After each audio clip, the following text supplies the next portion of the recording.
Hello everyone and welcome to Vlinko's channel. In today's video, I will show you how to set up and use a mobile hotspot on Windows 11.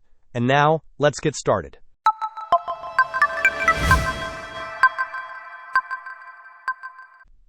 To begin, right-click on the Start button, and then select Settings from the menu that appears. On the left-hand side of the Settings window, navigate to the Network and Internet tab. Here, you will find the option for Mobile Hotspot.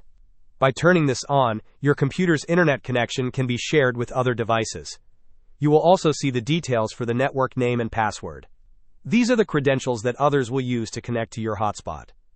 You have the flexibility to change the password to anything you prefer.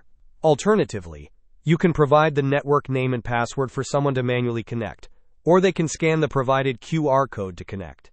When you are finished sharing your connection, you can easily switch the mobile hotspot off. Hope this was helpful. Don't forget to like and subscribe if you enjoyed. As always, thanks for watching and I will see you in the next video.